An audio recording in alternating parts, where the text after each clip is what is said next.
Good evening, ladies and gentlemen. This is Barton Drake speaking. For tonight's drama, I've selected case history number 68 from my book, Mystery is My Hobby. I call it Blackmail. Far out in the suburbs, a man walked along a quiet street. He seemed preoccupied. He passed the entrance to an apartment building, turned, retraced his steps and entered. Like an automaton, he moved to the door at the end of the corridor and knocked. Hello, Vera. Oh, it's about time you got here, Roy. Come on in. Did you bring the money? Did you bring the money? No. Why, you... I told you what would happen if you didn't bring it. Now, wait a minute, Vera. I can get it if you'll just give me more time. More time. That's all I've been hearing for a week, and I'm sick of it. You don't understand, Vera. $5,000 is a lot of money. Are you kidding? Roy's renting beefing about $5,000 and he's worth millions? Oh, look, sucker, I wasn't born yesterday. That's not true, Vera. I'm not worth millions. Whoever told you that was lie.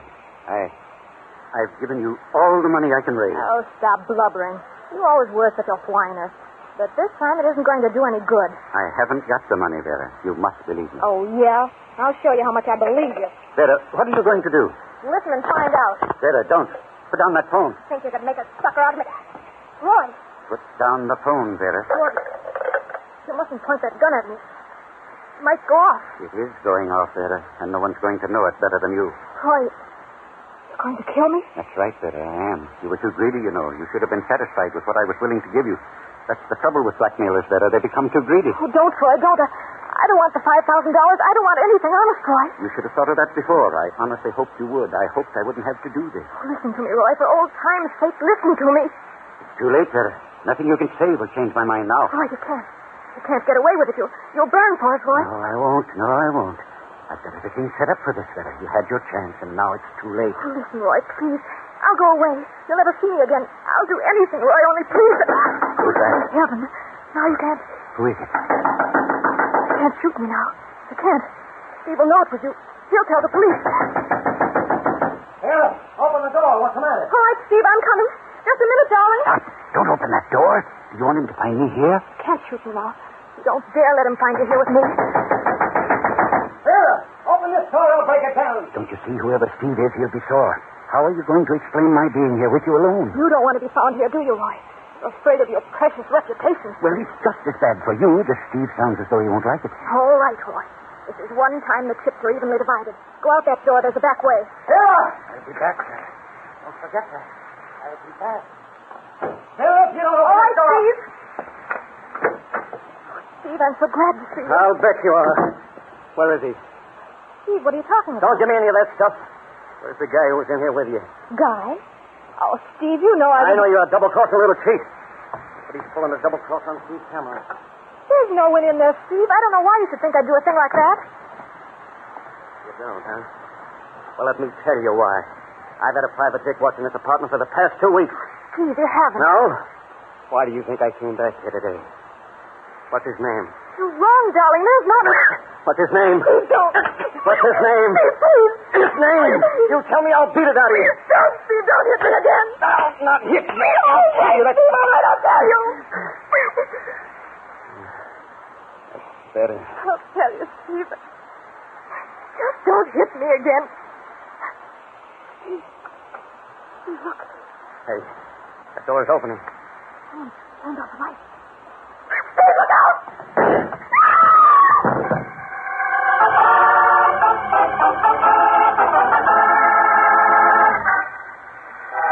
All I can tell you, Inspector Danton, is that I was standing in the alleyway out back at this apartment house when I heard someone holler, "Steal it." And then I heard a shot. It seemed to come from the first floor. Okay, Mike. What'd you do then? Why, sir, I ran in the back way, started toward the apartment where I figured the shot come from. Did you see anyone at all, Mike? Sir, I did, Mr. Drake. Huh? As I came up the steps into the back hallway, I saw someone disappear around the corner at the other end. But you have no idea who it was. No, sir, I don't. I don't even know if it was a man or a woman. What do you mean? You don't know whether it was a man or a woman, for gosh sake. I only got a glimpse, Inspector. The hallway was only dimly lighted. It could have been a small man or a woman wearing them slack things. And you didn't give chase, Mike? Oh, no, sir. I figured that finding out where that shot came from was more important. So I came in here. I see. And what did you find? Just what I told you, sir. This lady was lying on the floor in a pool of blood. I could see the bullet hole, and I sort of figured that she was dead. So you call headquarters and then a doctor? Yes, sir. Did I do wrong, sir? I didn't touch a thing. You did exactly right, Mike. Inspector, I suggest that Patrolman Mike O'Connor be commended for his behavior in the monthly bulletin. Sure. I'll take care of that. Only, right now, we haven't gotten anywhere on I this think we've case. gotten a long ways on this case, Inspector. First of all, we know that a man who came here quite often was called Steve, and that's important evidence. It is, eh? What good is it? I think that sooner or later, Steve is going to return to the scene. I suggest that we leave Mike on duty here. I'd like to talk to this Steve. But for crying out loud, you don't believe that stuff about the murderer returning to the scene of his crime, do you? No, but I believe Steve will return, Inspector. Mike, how about taking up your post outside the door while the inspector and I look around a bit more? Okay, but me. Is that all right with you, Inspector? Sure. Anything's all right with me. Stand outside the door, Mike. Yes, sir. What do we do now, Mr. Drake? Now, Inspector, we take a final look at these articles. I'll get it. Hello, Dayton speaking. Yeah, Jim? Wait a minute. Let me write that down. Okay, go ahead. Flower Street, eh?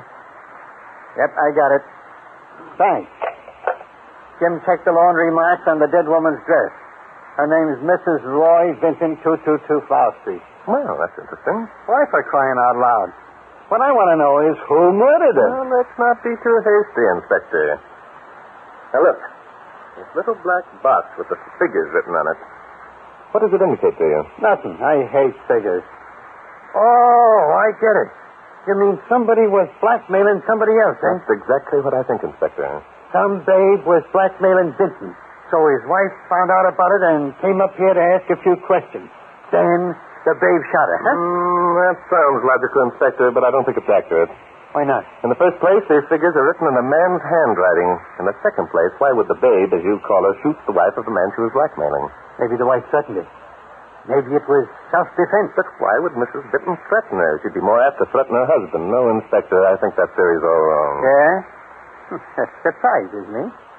Well, what's your theory? I'm afraid you think my theory was even more inaccurate, Inspector. Let's get going. Going where? Up to the Vinton home, of course. It's our duty to break the news to Roy Vinton that his wife is dead, isn't it? Come along.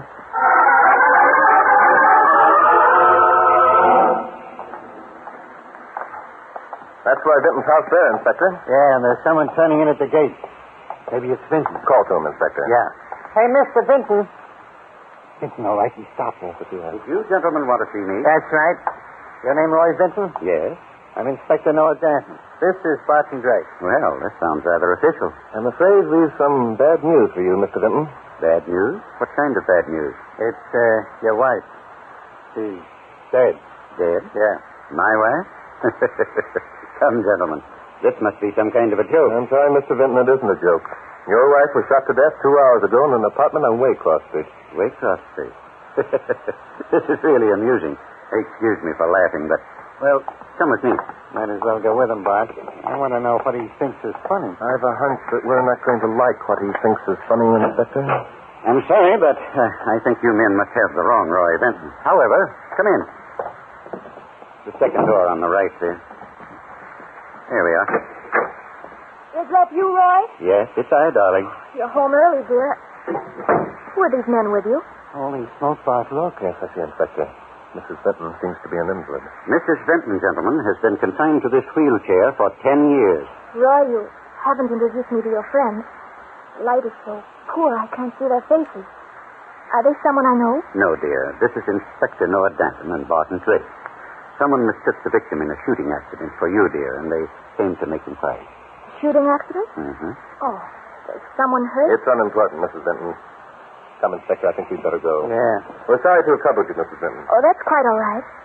Roy, darling, will you put the screen in front of the fire? I'm afraid the sparks might burn the rug. I'll do it. Nice bright fire. Feels good on a day like this. Well, let's go. I'll see you gentlemen out. Be back in a minute, dear. Well, gentlemen, sorry I couldn't be more of a help. Guess we got the wrong Vinton, all right. Well, everybody makes mistakes. You don't have to feel bad, Bart. Oh, I don't feel badly, Inspector. I feel fine. I might add that this is one mistake that's going to save us a lot of time and effort. Is that a fact? Yes, it is. Mr. Vinton, have you been home since 4 o'clock this afternoon? Since 4 o'clock? No. Why? Mrs. Vinton is alone all day, then. You have no servants. Oh, we haven't had for the past week. The health situation is... Excuse me. Hello? Hello, is this Mr. Roy Vinton? Yes? That's fine. Is Inspector Noah Danton there? Inspector Danton? I'll take it, Benton. Hello? Hello, Inspector. This is Officer O'Connor. Yeah, Mike, what's on your mind? It's about that guy named Steve, Inspector. Mr. Drake said he'd returned to the scene of the crime. Yeah, I know. What about it? He didn't return, Inspector. He was already here. I found him under the bed. He's been shot.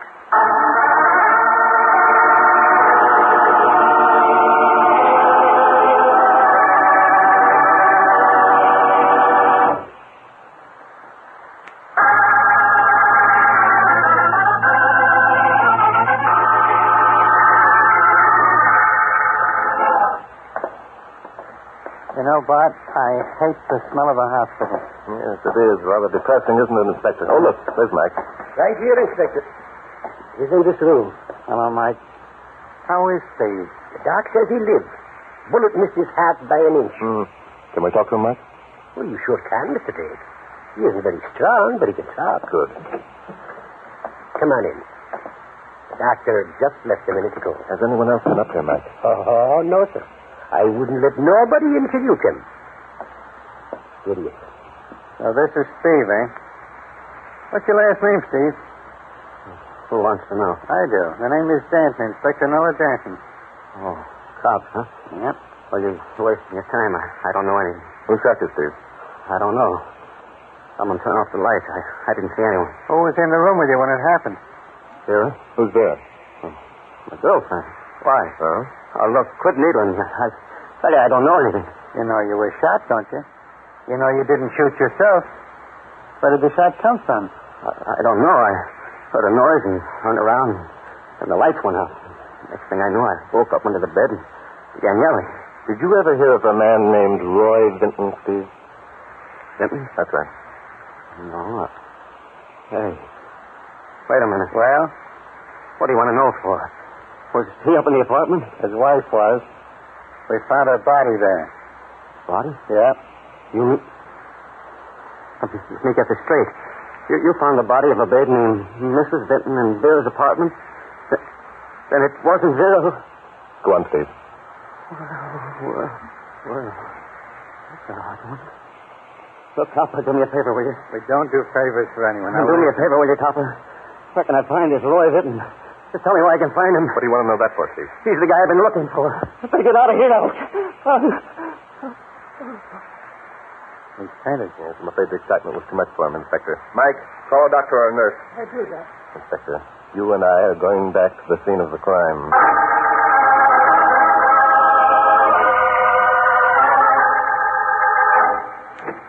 That you, Roy? Yes, it's me. Well, why didn't you say so? I'm not going to sit in this wheelchair forever, you know. You'll sit there till the heat's off in this deal and like it. Either that or you'll be sitting in the electric chair. Don't try to be funny, Roy. I don't like it. Oh, you don't? And what are you going to do about it? So that's it. You think you've got me where you want me for a change, huh? For a change, yes. Roy, you're still a dope. You couldn't prove a thing without my help. You couldn't even protect yourself. No? No. It's I who has the certificate, you know. Have you? You're darned right. Hey, what do you mean by that crack? You figure it out. You're so smart. Did you find... Find the certificate? Yes. Don't you believe me? Here, take a look. Why, you double-cracking Take it easy, little... Vera. Sit back there. Now, you see, I'm much stronger than you, Vera. If I wanted to, No, I could... don't. No, my dear, I won't. Not until I'm quite sure I'm free from suspicion. This certificate is my safeguard. And then? Who knows? The future remains with you, my dear. Meaning, I suppose, that you never want to see me again. Meaning exactly that. You hounded me for a year. It hasn't been pleasant. I've lived in constant fear. I'm not going on living that way, even if I have to kill you.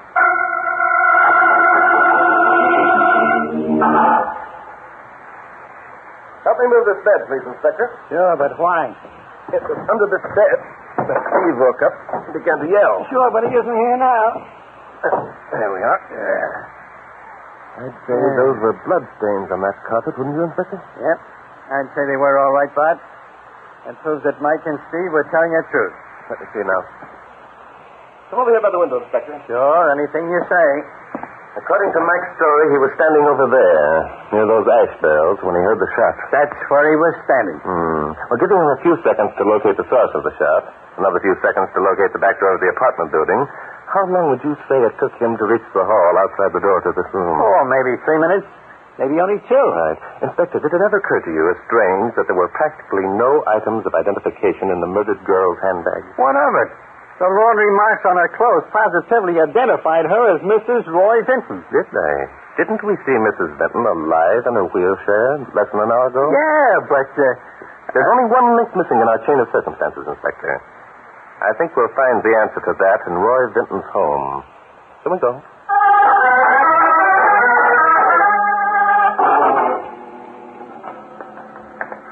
Ring the bell, Inspector. And let's hope that our suspects are still sure enough of their ground to be waiting for us. Oh, so you think that Vinton is our boy, eh? I don't know, Inspector, but I think I can find out. Well, gentlemen, back again. Hello, Mr. Vinton. May we come in? Why, yes. Thanks. Is your wife at home? Is my wife at home? Yeah. Well, naturally. Under the circumstances, she couldn't very well be anywhere else.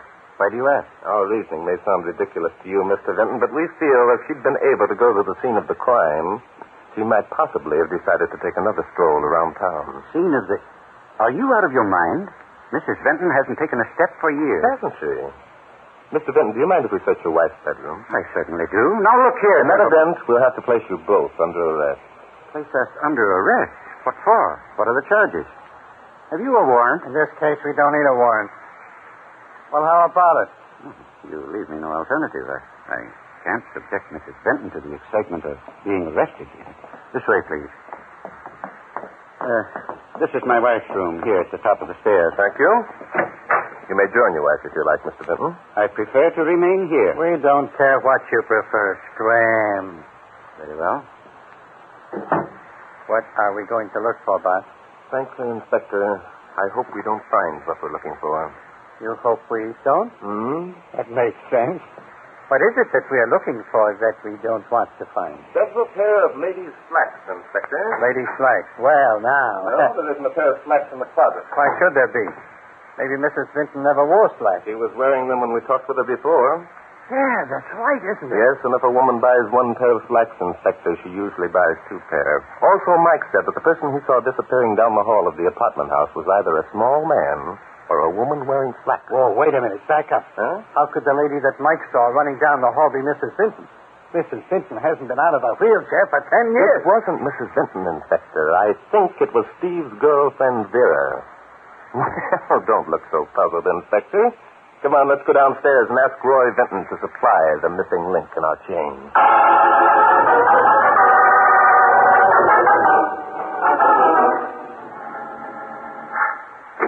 Oh, there you are, Vinton. And Mrs. Vinton, too. Did you expect I'd have run away, Mr. Drake? Invalids don't just get up and walk whenever they feel like it, you know. Yes, that's quite right, which prompts me to ask a question, Mrs. Vinton. Since your bedroom's at the top of the stairs, I wonder how you get up there every night if you don't walk. How do I... That's a stupid question, Drake. I carry her up. You're a small man, Vinton. No, I don't question your ability to carry your wife upstairs, but it occurs to me that after 10 years of it, you'd have arranged the bedroom for Mrs. Vinton on the ground floor. Now, that makes sense. All right, Vinton. Why didn't you do it? None of your business. I'll tell you why you didn't, Vinton. This lady in the wheelchair isn't your wife. Isn't my wife? Now I know you're out of your mind. Can you prove she is? I certainly can. Here. There's our marriage certificate. We were married 12 years ago in Los Angeles.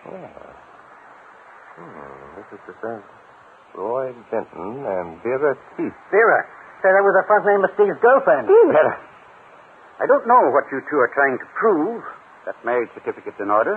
If you don't believe me, it'll be a simple matter to contact the Los Angeles City Hall and check their records. Too simple, Vinton. Well, Inspector, this is our missing link. Now we know exactly what happened in the apartment, who was present and why, don't we? Huh? Oh, sure we do. Tell him, Bart. Yes, by all means. Tell us, Mr. Drake. If you can prove that Vera isn't my I wife... can't prove that Vera isn't your wife, Vinton. But can you deny that you have or had a wife named Shirley? What? Let me recapitulate for you. 12 years ago in Los Angeles, you married Vera Keith. After a while, you tired of and left her. I suspect that the parting was agreeable to Vera, too.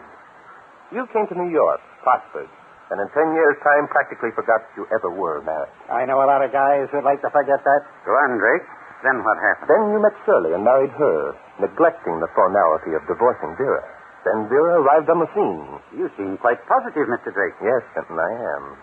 Instead of charging you with being a bigamist, she decided to indulge in a bit of blackmail.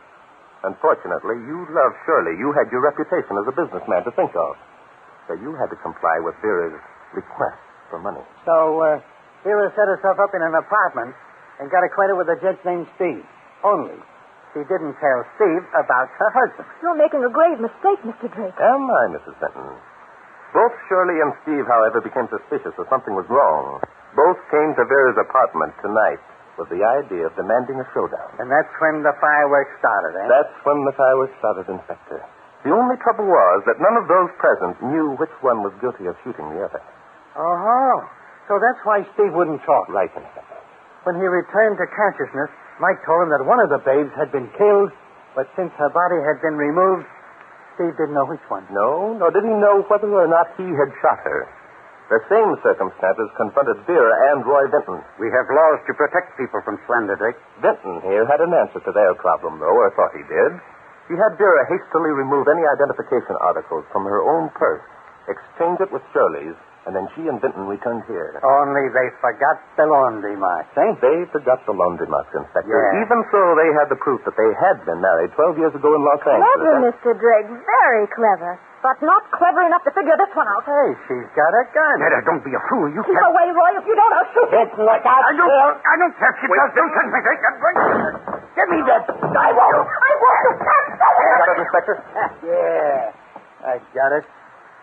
How about Benton? I'm afraid Benton is dead, Inspector.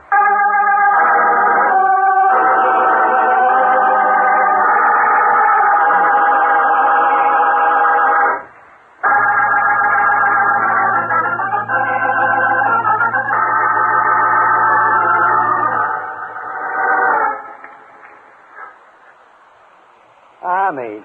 Nothing like a peaceful game of chess after an exciting evening, eh, Bart? Right you are, Inspector. Which will you take, black or white? Neither. I'll take these cream-colored ones. You take the... Excuse me, they are cream-colored, aren't they, Inspector? Yeah. You're always a fiend for accuracy, so I might as well be. Too bad about Benton, eh? Yes. Well, perhaps he's better off. Perhaps he really loved his second wife and didn't see much point in going on without her. Yeah. Perhaps. Think it was him who shot her? It's possible he thought he did. However, ballistics and the fingerprint department will have to determine that. It's your move, Inspector. Right. Queen pawn up 2 spaces. How'd you know? Know what? I'll move my queen pawn 2 spaces also. That Vera wasn't an invalid. Well, the fire in the fireplace, Inspector. It was burning brightly. Benton said he hadn't been home all day. Somebody had to get up and replenish the fuel, Inspector. If Mrs. Benton were really an invalid, she couldn't do it. No mystery about that. Nope, no mystery at all. Not to guys like you. There's a reason, of course. Oh, yes, there's a reason, Inspector. It's because mystery is my hobby.